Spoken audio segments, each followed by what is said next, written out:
एक गाड़ी में बैठ के जॉर्ज फर्नांडिस उनको बैठाए थे, रघुनाथ झाजी को। कैसे मुख्यमंत्री की कुर्सी मिली उन्हें? नक्सलवाद के अलावा उनको लोग ट्रीट करते थे कि ये क्रिमिनल्स। चाइनीज रेडियो से या चाइनीज मीडिया से लोगों को दी जाती थी। पटना के गांधी मैदान में बहुत बड़ी रैली थी।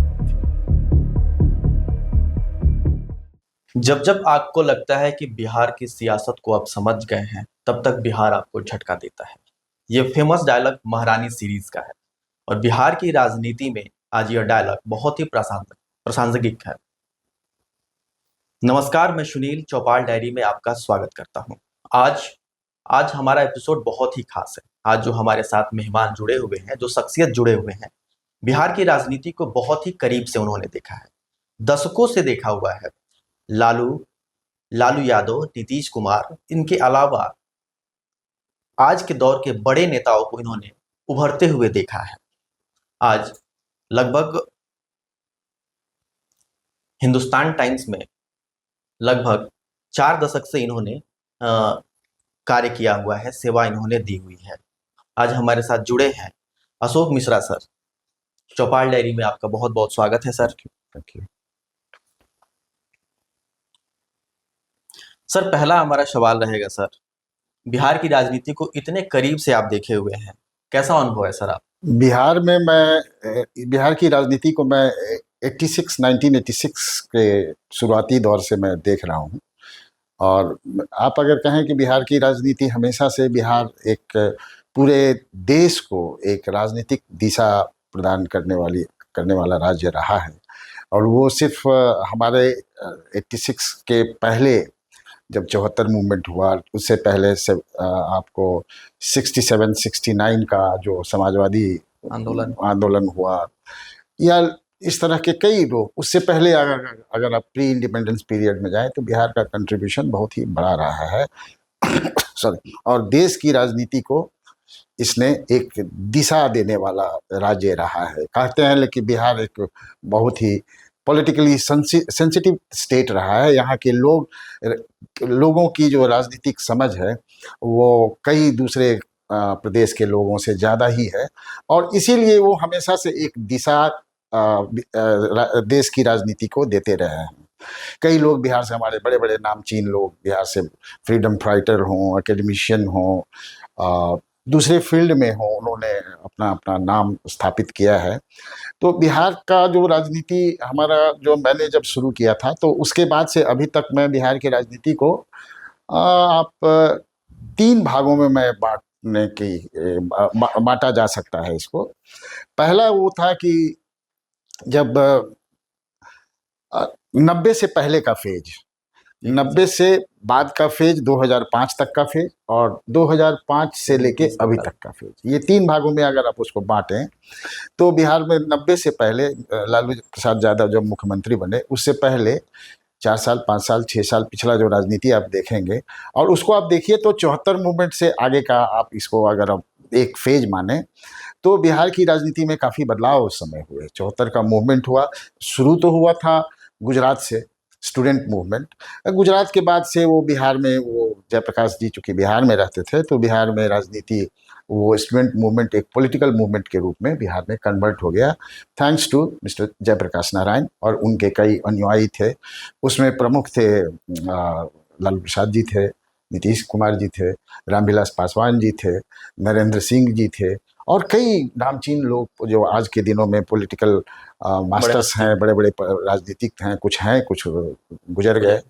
तो उन लोगों वो उसी के प्रोडक्ट थे। तो 74 मूवमेंट से लेके उसके बाद वो 74 मूवमेंट की सरकार ज़्यादा दिन नहीं चल पाई। और मैंने अभी 67 की बात की, तो 67 से लेके अभी तक के बीच में उसका एक मेरा अपना अनुभव है, और कई और वरिष्ठ साथियों का भी, और समाजवादियों का भी, और सीनियर पॉलिटिशियंस का भी ये मानना है, मेरा अपना पर्सनल अनुभव भी है कि बिहार में जो समाजवादी आंदोलन का जो गढ़ रहा है, आप नॉर्थ बिहार लीजिए, सेंट्रल बिहार लीजिए, सारा उस जमाने का बिहार है, झारखंड का जो बिहार का पार्ट था उस समय समाजवादी आंदोलन काफ़ी उग्र रहा है। और समाजवादी आंदोलन के बारे में ये कहा जाता है कि समाजवादी 5 साल तक एक साथ नहीं रह सकते, और 1 साल तक वो तुरंत एक साथ हो जाते हैं। तो मतभेद भी हुए, कई सरकारें हाँ, दी तो गई। समाजवादियों के बारे में कहा है कि वो 1 साल से ज्यादा अलग नहीं रह सकते और 5 साल एक साथ नहीं रह सकते। तो समाजवादियों ने सरकार बनाने की कोशिश की, 67 में बना, आपको 77 में बना, तो वो ज़्यादा नहीं चल पाया। फिर कांग्रेस का रूल वापस आ गया और कांग्रेस का रूल रहा। तो 80 से लेके 85 कांग्रेस का रूल था और 85 से लेके 90 तक कांग्रेस का रूल रहा है। लेकिन कांग्रेस के रूल के समय में ये क्या होता था कि वो कांग्रेस का एक हाईकमांड काम करता है, जिसके तहत मुख्यमंत्री विधायक दल से चुने तो जाते हैं प्रक्रिया की तरफ, लेकिन वो सुपर इम्पोज होते थे उस जमाने में कि नहीं आज एक्स नहीं वाई, जगन्नाथ मिश्रा नहीं तो सत्येंद्र नारायण सिन्हा, सत्येंद्र नारायण सिन्हा नहीं तो विंध्यश्री दुबे, विंध्यश्री दुबे नहीं तो भागवजा आजाद।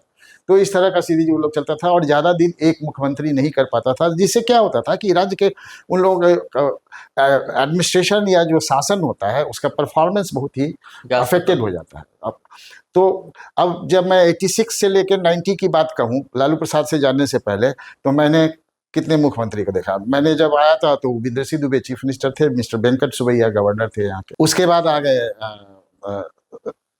भागवत झा आजाद जी, उसके बाद सत्येंद्र नारायण सिन्हा जी, उसके बाद फिर लास्ट में जगन्नाथ मिश्रा, और जगन्नाथ मिश्रा का फिर लालू यादव आ गए 1990 में। तो 4 साल में मैंने 4 मुख्यमंत्रियों को बदलते हुए देखा। कई ऐसे मुद्दे थे जो सामाजिक मुद्दे थे, स्टूडेंट्स का था, रोजगार का था, हेल्थ का था। तो उस समय ये कार्य जो प्रशासनिक कार्य होता है वो बड़ा अफेक्टेड होता था, क्योंकि एक पॉलिटिकल इंस्टेबिलिटी के कारण, ऐसा नहीं है कि एक दल बदल के दूसरा दल है, एक ही दल में कांग्रेस में ही कई मुख्यमंत्री हो गए। तो इससे क्या हुआ कि प्रशासनिक कार्य काफी अफेक्टेड हो जाता था, वो आपको पूरा ठीक ढंग से चल नहीं पाता था। तो जिसका असर ये हुआ। अच्छा, उसके बाद क्या हुआ कि कई राइट्स हो गए, कम्युनल राइट्स हो गए। उस जमाने में एक और चीज हुआ करता था कि वो आपको एक्सट्रीम लेफ्ट मूवमेंट पूरे बिहार में चलता 80-90 का दौर, ये 80-90 का दौर में एक्सट्रीम लेफ्ट मूवमेंट, 80-90 नहीं, आप उसको कहिए 70 से लेके 85-90 तक के बीच में, बल्कि कुछ सालों, लालू यादव के आने के कुछ सालों के बाद तक भी ये लेफ्ट विंग एक्सट्रीमिज्म जिसको हम लोग बोलते हैं, तो वो बिहार में, सेंट्रल बिहार में खास करके काफ़ी जोर शोर पे चलता था। और कई गुट होते थे आपको एक्सट्रीमिस्ट के, जिसको हम लोग नक्सलवाद कहते थे। तो नक्सलवादी आंदोलन उधर बिहार के विभिन्न क्षेत्रों में चलता रहता था। पॉलिटिकल इंस्टेबिलिटी होती थी और जिससे कि एडमिनिस्ट्रेटिव वर्क अफेक्टेड हो जाता था। तो एक चेंज हम लोगों ने देखा कि भाई ये जो आपका नक्सलवादी मूवमेंट है, उन नक्सलवादी मूवमेंट को उस जमाने में, इसमें मैं इसको जोड़ता हूँ पत्रकारिता में जो बदलाव हुआ है उसका भी मैं जानता हूँ कि उस समय जो पत्रकार है तो नए नए ऑर्गेनाइजेशन बिहार में आ रहे थे, हिंदुस्तान टाइम्स का times group, Hindustan times group, और कई बाहरी अखबार यहाँ पे अपना अपना उन्होंने अखबार खोला। तो उस जमाने में एक शब्द हुआ करता था कि जो नक्सलवादी लोग हैं उनको जो अखबारों में लिखा जाता था या इसमें, तो उसमें उनको कोई एक शब्द उनके लिए प्रचलित नहीं था। नक्सलवाद के अलावा उनको लोग ट्रीट करते थे कि ये क्रिमिनल्स हैं। कानून के हिसाब से तो वो क्रिमिनल हैं, क्योंकि जो कानून को नहीं माने वो क्रिमिनल ही है। कई बार आपको यह होगा कि बहुआरा गांव, आरा का, भोजपुर का, कई गांवों को नक्सलवादियों ने लिबरेट कर लिया था और उसकी सूचना चाइनीज रेडियो से या चाइनीज मीडिया से लोगों को दी जाती थी कि आज बिहार के इस क्षेत्र में कुछ गांव लिबरेट कर लिए गए फ्रॉम द बुर्जुआ, इस तरह का जो उनकी शब्दावली होती है। तो इस तरह का चलता था। लेकिन बाद में ये हुआ कि अखबारों में थोड़ा परिवर्तन आया कि इनको क्रिमिनल ना कह के इनको आप ये कहिए कि ये एक्सट्रीमिस्ट हैं, ये लोग अतिवादी हैं। अभी भी सर बीबीसी जो है आतंकवादियों को ये शब्द इस्तेमाल नहीं करता, आतंकवादी, उग्रवाद या अतिवादी, इस तरह के शब्द। हाँ, अतिवादी कहा जाए उनको कि आप चाहते हैं कि इस सिस्टम से अलग हो जाए या दूसरा सिस्टम आ जाए, तो उसको आप अतिवादी कहेंगे, क्रिमिनल ना कहें उनको। हालांकि वो टेक्निकली जब जो कानून लगाया जाता है उसमें वो क्रिमिनल माने जाते थे, लेकिन उनको अतिवादी। तो उससे एक फेज शुरू हुआ कि उनको एक्सट्रीमिस्ट या अतिवादी कहा गया, या एक कॉमन वर्ड था नक्सलाइट मूवमेंट, नक्सल मूवमेंट, नक्सल आंदोलन। तो वो फेज था। फिर उसके बाद कांग्रेस का फेज खत्म हुआ 1990 में। उसके पीछे ये कारण था कि एक तो नक्सलवाद के कारण जो परेशान थे लोग, उसके बाद ये हुआ था कि 2 राइट हो गया उस जमाने में। कुछ दिन पहले तक जमशेदपुर का एक राइट हो गया था, उसके बाद भागवत झा आजाद के समय में भागलपुर राइट हो गया। जो भागलपुर राइट था वो बड़ा ही नृशंस हत्याएं हुई भागलपुर राइट के दौरान, और कई तरह की कहानियां हैं जो आप वाकिफ होंगे उससे। एक कुछ कहानी याद होगा तो एक कहानी तो ये है कि एक पर्टिकुलर कम्युनिटी के लोगों को मार के जमीन में गाड़ दिया गया और उस पर सब्जी की खेती कर दी गई, जो बाद में डिस्कवर हुआ कि इसके नीचे तो बॉडीज पड़े हुए हैं। तो भागलपुर राइट्स का जो ये था, वो जो स्वरूप था वो बड़ा ही विध्वंसक था, और बड़ा ही दर्द जिसको कहा जाए कि इस तरह से नहीं होना चाहिए था। उसके लिए कई लोग रिस्पॉन्सिबल भी थे, और ये कारण 2 ग्रुप के बीच में झगड़ा का कारण बड़ा मामूली होता है ऐसे ऐसे सिचुएशन। जब राइट जो बड़ा पकड़ता है, बहुत छोटे से इशू से वो बड़ा स्वरूप ले लेता है। तो खैर उसके डिटेल में ना जाते हुए मैं ये कहना चाहता हूँ कि जब वो राइट हो गया, और जब पीछे से जमशेदपुर राइट 2-3 साल पहले हो गया था, तो उसके कारण एक बदलाव की स्थिति आ गई। केंद्र में उस जमाने में कांग्रेस का शासन थोड़ा लुंज-पुंज हो गया था। राजीव गांधी उस समय प्रधानमंत्री थे, 84 के बाद से वो प्रधानमंत्री बने थे। तो वो शासन राजीव गांधी का तो ठीक था, लेकिन इंटरनल कांग्रेस की जो पॉलिटिक्स थे उसमें वीपी सिंह अलग हो गए, और कई लोग थे जो विरोध में थे। जो कांग्रेस में जो 2 गुट या 3 गुट का चलता रहता है, उसके तहत वीपी सिंह जब अलग हो गए तो बदलाव की चर्चाएं चलने लगी राजनीति में, और जब बदलाव की चर्चाएं चली तो देवीलाल जी थे, शरद यादव थे, इस तरह से जो लोकदल जयप्रकाश मूवमेंट या पुराना लोकदल के लोग थे, कई दल सर उसी समय उभरे भी थे। हाँ, कई लोग उभरे भी थे। शरद जी तो 77 वाले हैं, ये सब 77 वाले लोग हैं। तो ये इन लोगों ने फिर से एक नया मुहिम चालू किया, और बिहार में एक लोकदल हुआ करता था जिसके तहत ये लोग सारे लोग जीत के आते थे। पॉलिटिकल पार्टी लोकदल हुआ करता था। तो उस लोकदल से आए, और ये ऐसा चला कि एंटी कांग्रेसिज्म जिसको बोलते हैं, एंटी कांग्रेसिज्म का एक धारा, राजनीतिक धारा उभर के सामने आई। तो जब एंटी कांग्रेसिज्म की धारा सामने आई तो कांग्रेस का सरकार, चूंकि मैंने आपको कहा कि वो 4 सालों में 4 मुख्यमंत्री, Bhagalpur right, communal right, law and order की स्थिति खराब, लेफ्ट विंग एक्सट्रीमिज्म टॉप पे था, आगे बहुत उभर के सामने आ रहा था। तो लोग काफ़ी परेशान थे। तो लोगों ने कहा कि नहीं, कांग्रेस सफल नहीं है इस शासन चलाने में, तो कांग्रेस का बदला जाए। और इसी तरीके से लोकदल, जिसमें कि जयप्रकाश के अनुयायी लोग, कुछ लोग थे, जैसे नीतीश हैं, लालू हुए, नरेंद्र सिंह हुए, या और भी लोग हैं, विजय कृष्ण हुए, काफ़ी बड़े बड़े नेता थे उस जमाने में। और उस समाजवादी आंदोलन से जुड़े हुए लोग थे, जैसे हिंद केसरी यादव थे, गजेंद्र प्रसाद हिमांशु थे, कई लोग थे, शिवानंद तिवारी वगैरह भी। शिवानंद तिवारी तो जयप्रकाश वगैरह के ग्रुप से आते थे, शिवानंद जी थे। और फिर आपको महावीर प्रसाद थे, अनूप लाल यादव थे, विनायक प्रसाद यादव थे। तो ये सब सारे समाजवादी उस जमाने के नेता हुआ करते थे। तो उन लोग एक साथ मिलके लोकदल में थे, और वो जब चुनाव हुआ 1990 का, तो लोकदल जीत के आ गई और सरकार बना ली। अब उसमें चला कि कैसे, अब लोकदल तो जीत के आ गई है, सरकार बनने की बात होती है तो लालू प्रसाद का भी एक बनने का भी एक पीछे बहुत बड़ी कहानी है। वही सर, कहानी कैसे मुख्यमंत्री की कुर्सी मिली उन्हें? तो लालू जी का कुर्सी का ये था कि लोकदल तो आ गई थी चुनाव में, अब होता था कि विधायक दल का नेता कौन होगा। तो विधायक दल के नेता में उस जमाने में 3 रामसुंदर दास हुआ करते थे, जो पूर्व मुख्यमंत्री थे। तो वो ये हुआ कि कैसे इनको कौन मुख्यमंत्री बने, उसके 3 दावेदार हुए। वो तीनों दावेदार जो थे, वो 3 शीर्ष नेता जो हमारे केंद्र में थे लोकदल पॉलिटिक्स में, समाजवादी के नेता, उन तीनों के अनुयायी एक सबका कैंडिडेट हो गया। एक विश्वनाथ प्रताप सिंह के तरफ से रामसुंदर दास जी थे, जो पुराने पहले के मुख्यमंत्री थे। दूसरे शरद यादव देवीलाल ग्रुप के लालू प्रसाद थे, जिसके समर्थन में नीतीश कुमार जी भी थे। और तीसरे थे एक चंद्रशेखर जी का, जो प्रधानमंत्री बाद में बने, और उस समय चंद्रशेखर जी के गुट के भी लोग थे। तो चंद्रशेखर जी के समर्थन में थे श्री रघुनाथ झा जी। अच्छा।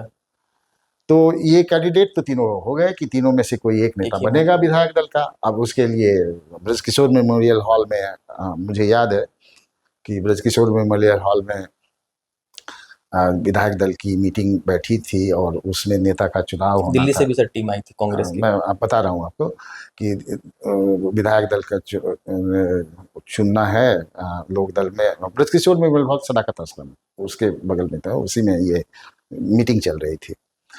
तो उस जमाने में जॉर्ज फर्नांडिस वगैरह जो थे वो इनके साथ हुआ करते थे, जो रघुनाथ झा को और इस सब चंद्रशेखर। अजीत सिंह, चरण सिंह के लड़के अजीत सिंह वगैरह ये सब आए कि रघुनाथ झा को बैठाया जाए किसी तरीके से, सो दैट कि लालू प्रसाद यादव को मुख्यमंत्री का वो सर्वमान्य नेता हो जाए। तो वो लोग आए और वहीं पे कई राउंड का बात हुआ।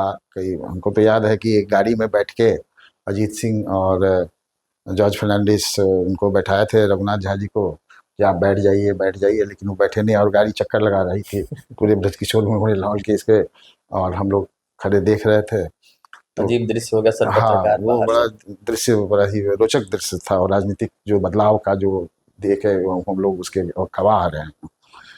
तो एनीवे वो खत्म हो गया, वो माने नहीं। अंत में विधायक, सारे विधायक लोग अंदर बैठे हुए थे। अंत में विधायक दल की बैठक हुई और उसमें राजनीति ये थी कि अगर रघुनाथ झा बैठ जाते तो चुनाव में रामसुंदर दास की विजय हो जाती। अच्छा। वो रामसुंदर दास जी को ज्यादा वोट मिल जाता और वो मुख्यमंत्री होते। अगर ये बैठ जाते तो इन लोगों के पास करीब 14 दर्जन भर से ज्यादा, 14-15 के आसपास में इनके साथ विधायक थे जो कि चंद्रशेखर जी के गुट के हुआ करते थे। तो वो लोग अगर वोट नहीं देते तो वोट बढ़ जाता और ज्यादा वोट चला जाता लालू जी के पक्ष में, रामसुंदर दास जी के पक्ष में, और वो मुख्यमंत्री हो जाते। तो ये लोग चाहते थे कि रघुनाथ झा ना बैठे, वो फ्रे में रहें, कंटेस्ट में रहें, उनका भी वो। इसी तरह हुआ भी वही, वो अंत में नहीं माने और वोट बढ़ गया और सबसे ज़्यादा मत लालू प्रसाद जी को मिला और रामसुंदर दास जी चूक गए इसी कारण, रघुनाथ झा जी के कारण। और उसके बाद लालू प्रसाद जी मुख्यमंत्री के विधायक दल के नेता घोषित हो गए कि यही घोषित हो गए। उसके बाद से 10 मार्च 1990 को गांधी मैदान में उन्होंने शपथ मुख्यमंत्री पद की शपथ ली, जिसमें कई बड़े बड़े नेता देश के एन.टी. रामाराव वगैरह सब वहाँ आए थे और उन लोगों ने वो शपथ ग्रहण समारोह के गवाह वो लोग रहे हैं। क्षेत्रीय दल के जितने बड़े नेता, हाँ, जितने एन.टी. रामाराव एंड पूरा साउथ से भी सारे लोग आए थे। और इस तरह से लालू प्रसाद जी 10 मार्च 1990 को बिहार के मुख्यमंत्री के रूप में स्थापित हुआ। उसके बाद से एक आंदोलन शुरू हुआ जो भी बहुत ही महत्वपूर्ण आंदोलन था। वो आंदोलन था सामाजिक न्याय का आंदोलन।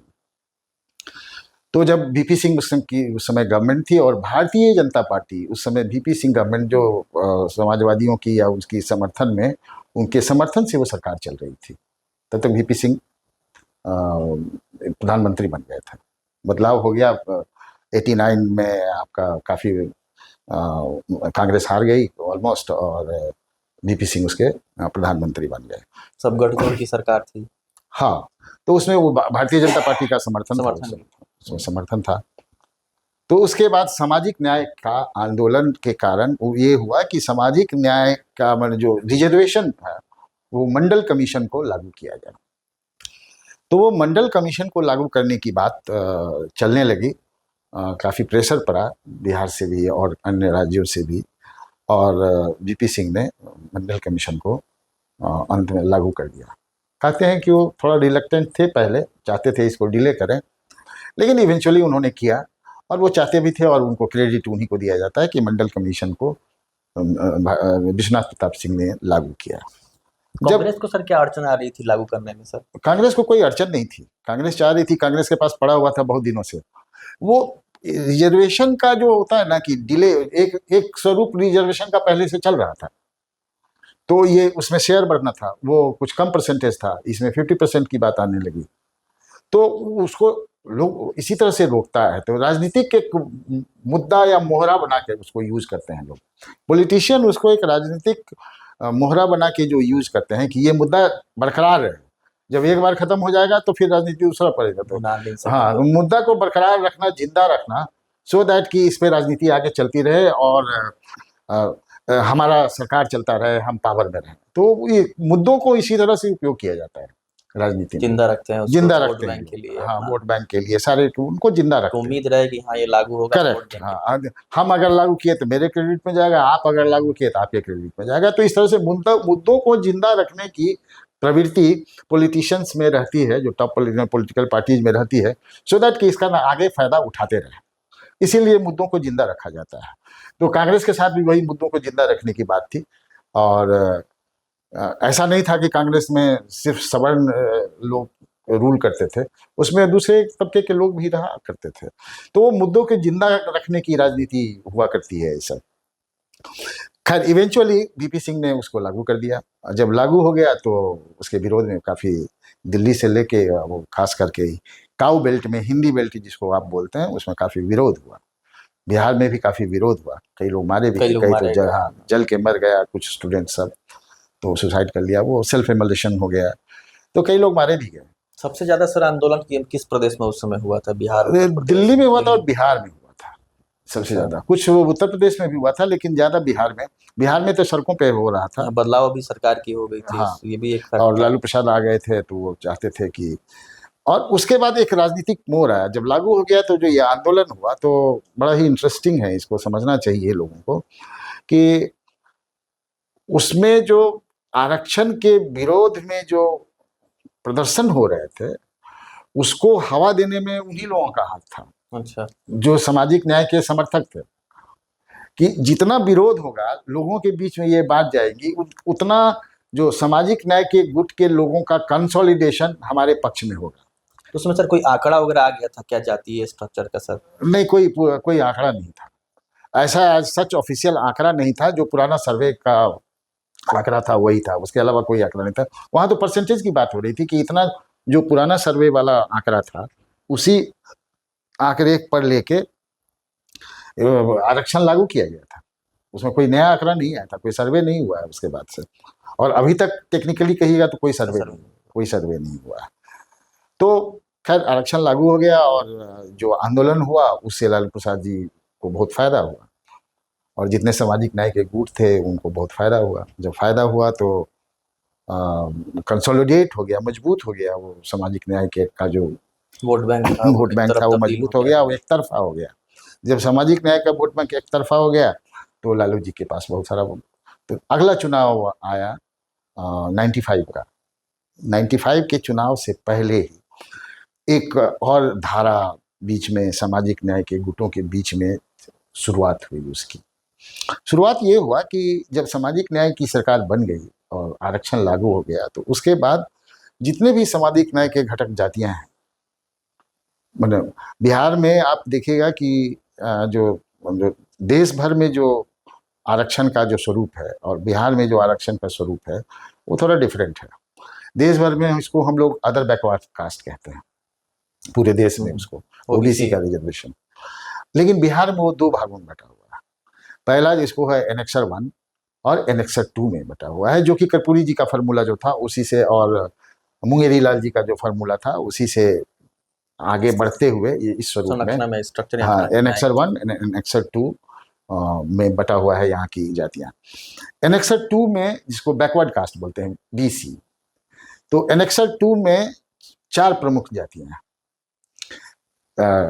जादव, कुर्मी, कोयरी और वैश्य। वैश्य के जो बीसी वाले लोग हैं उसमें वैश्य में भी पिछड़ा बहुत है, कानून वानों बहुत सारा लोग जो अति पिछड़ा में आ जाते हैं।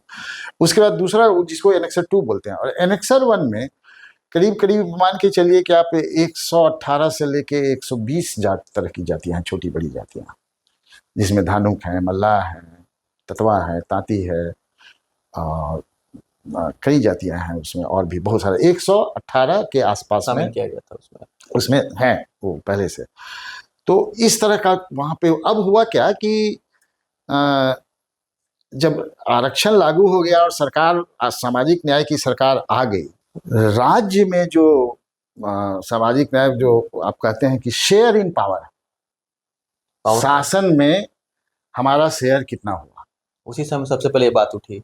उसी समय वो 90-91 के बाद से लेके 95 से पहले ये बात उठने लगी कि पावर में शेयर किसको कितना है। अब पावर में शेयर किस लेवल पे होता है, उसमें होता है कि हमारे विधायक कितने हैं, उसमें होता है कि हमारे एडमिनिस्ट्रेशन में जितने लोग हैं वो कितने लोग हैं, उसमें इंजीनियर डॉक्टर प्रोफेशनल्स जितने हैं उनको सरकारी पदों पे कितना आरक्षण है, शेड्यूल कास्ट शेड्यूल ट्राइब जो हमारे हैं उनको कितना आरक्षण है। तो मतलब न्यायपालिका, विधायिका, कार्यपालिका तीनों में नहीं, न्यायपालिका उसमें उस समय अलग थी। एडमिनिस्ट्रेटिव अफेयर्स में, एडमिनिस्ट्रेटिव फील्ड में और पॉलिटिकल फील्ड में, लेजिस्लेटिव फील्ड में हमारा शेयर कितना है, तो उस हमारे शेयर को उसकी लड़ाई चलने लगी। ये सर लालू यादव ही इसकी सबसे पहले आवाज उठाई थी इस तरह नहीं, की? लालू यादव ने उस समय उठा, क्योंकि लालू यादव जी का तो शासन था, वो सामाजिक न्याय की सरकार आ गई थी।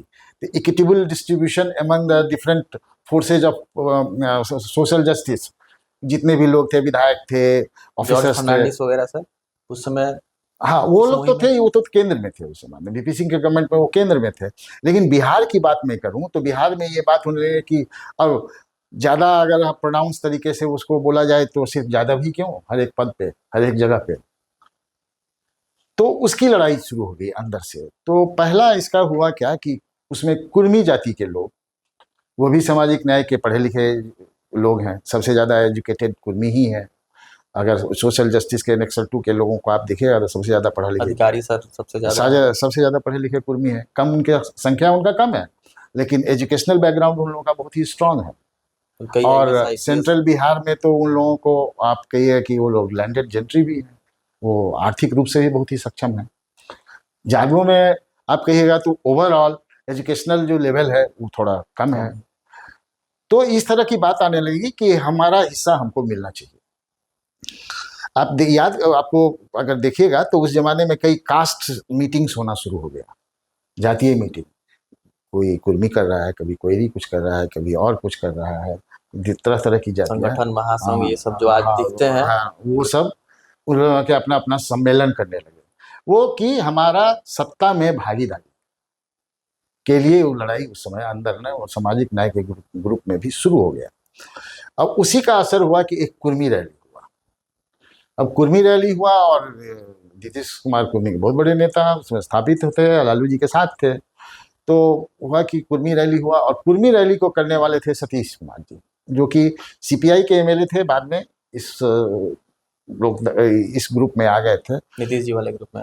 नीतीश जी वाले ग्रुप कहिए या जो भी कहिए, वो अपना उन्होंने क्या किया कि कुर्मियों को एकत्रित किया कि हम लोग के साथ अन्याय हो रहा है। उनका लब्बो लबाब मेन ये कंटेंशन ये था कि हम लोग के साथ अन्याय हो रहा है, हम लोग को जितना शेयर मिलना चाहिए वो शेयर हम लोग को नहीं दिया जा रहा है। तो उसके लिए उन्होंने कुर्मी रैली हुआ था पटना के गांधी मैदान में, बहुत बड़ी रैली हुई थी। अब ये था कि कुर्मी का इतना बड़ा रैली हो रहा है और सामाजिक न्याय का एक अहम ये पार्ट है, तो उसमें भेजा गया कि लालू प्रसाद जी ने नीतीश जी को कहा कि आप चले जाओ। तो उस समय की राजनीति थोड़ी अलग थी, ये था कि ये जाएंगे ही तो हमारे साथ हैं, ये कुर्मी के रैली में जाएंगे तो इनको कुर्मी सब नेता बन जाएंगे और बड़े नहीं डिजोन कर देगा, क्योंकि आप लालू जी के साथ हैं। हाँ। तो मेन आइडिया ये था कि हमको इनको डिजोन कर देगा, तो ये परमानेंटली हमारे जो नेता उभरने वाले थे। तो नीतीश कुमार जी ने वहाँ जाके वो अपना जो उन्होंने कहा कि नहीं, कुर्मियों के साथ अन्याय नहीं होना चाहिए, इस तरह की बातें हुई वहाँ, और वो वहाँ से सर्वमान्य नेता के रूप में वहाँ से उभर गए। ऑर्गेनाइज किए थे सतीश कुमार, जो कि उस समय विधायक थे। मैन बिहाइंड वो कुर्मी रैली सतीश कुमार ही थे। लेकिन उसके बाद फेस बन गए नीतीश कुमार, बाद में फेस बन गए नीतीश कुमार, और ये नीतीश कुमार की पहली राजनीतिक जो स्टेप था, जो उनका था, वो बहुत ही सक्सेसफुल स्टेप था। उसके बाद से ही सामाजिक न्याय में एक तबका, खास करके एनेक्सर 2 का जो लीडरशिप था, वो लोग चाहने लगा कि अब हम लोग को इसका शासन मिलना चाहिए। तो उसके बाद नीतीश कुमार जी ने लीडरशिप संभाल ली उसकी, और उसके बाद उन लोगों ने इकट्ठा करना शुरू किया कि सामाजिक न्याय में कौन ऐसा तबका है जिसको कि हम तोड़ सकते हैं। तो आपको याद होगा कि उस जमाने में जब इलेक्शन होता था तो नीतीश कुमार कहते थे कि ये लालू प्रसाद जी कहते थे सॉरी, कि हमारे पास जिन है, आप लोगों को समझ में नहीं आएगा कि हमारा क्या। वो जिन क्या था कि वो 36% जो अति पिछड़ा का वोट है, एनेक्सर 1 का जो वोट है, वो बड़ा ही साइलेंट रहता है, वो छोटी छोटी जातियां हैं जो समझ में नहीं आएगा आपको, लेकिन बड़ा साइलेंट वोटर है वो। लालू जी सामाजिक न्याय मंच, उन्होंने तो आवाज दी थी, लालू जी ने पिछड़ों और अति पिछड़ों को आवाज दी थी, तो वो काफी वोट बैंक उन लोगों के साथ है, उनको नेता मान चुके उनके थे। नेता मान चुके थे कि सामाजिक न्याय के लालू हमारे यादव। नेता लालू प्रसाद हैं, और भी लोग हैं लेकिन मेन नेता हमारे लालू प्रसाद हैं। तो इस तरह से जब आई बात कि नहीं उनको अलग किया जाए, तो नीतीश कुमार जी ने एक बड़ा बढ़िया, उन्होंने एक समता पार्टी 94 में आते 93 एंड और 94 आते आते उन्होंने एक समता पार्टी का गठन कर लिया। समता पार्टी के गठन होने के बाद कई लोग जुड़े, हुआ कि नीतीश कुमार जी आएंगे तो फिर हमारा सरकार बनी जाएगी, कि लालू यादव से लोग नाराज हो गए हैं और काफ़ी लोग नाराज हो गए तो हम सक्सीड कर जाएंगे। 95 के इलेक्शन में वो हो नहीं पाया। लालू यादव उस जमाने में भी काफ़ी मजबूती के बहुत ही साथ मजबूती के साथ उभरे, और नीतीश जी को सिर्फ समता पार्टी को सिर्फ 7 सीट पर वो जीत पाए। तो फिर नीतीश जी दिल्ली MP थे ही, वो दिल्ली चले गए, दिल्ली की राजनीति में फिर व्यस्त हुए, उन्होंने संघर्ष किया।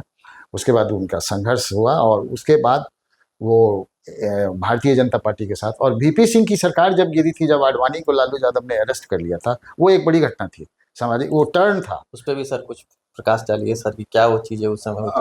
तो अभी भी यहाँ अभी एक सेकंड आता हूँ मैं उस पर। तो वो क्या था, वो चले गए महाराष्ट्र में, मुंबई में एक कन्वेंशन हो रहा था, वहीं पे उन्होंने भारतीय जनता पार्टी के साथ अपना तालमेल बैठा लिया।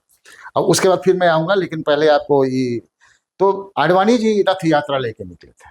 भारतीय जनता पार्टी की उस समय से 2 ही सदस्य पहले हुआ करते थे MP जनसंघ के, भारतीय जनता पार्टी हो गई थी शायद। तो उसके बाद से वो रथ यात्रा लेके सोमनाथ से निकले। रथ यात्रा घूमते घूमते बिहार में एंटर करनी थी, मुख्यमंत्री यहाँ लालू प्रसाद थे और उत्तर प्रदेश में मुलायम सिंह यादव थे। तो जब ये घुसा तो धनबाद में एंटर किया, वहाँ से धनबाद में बिहार में एंटर करना था, क्योंकि झारखंड बिहार का ही पार्ट था।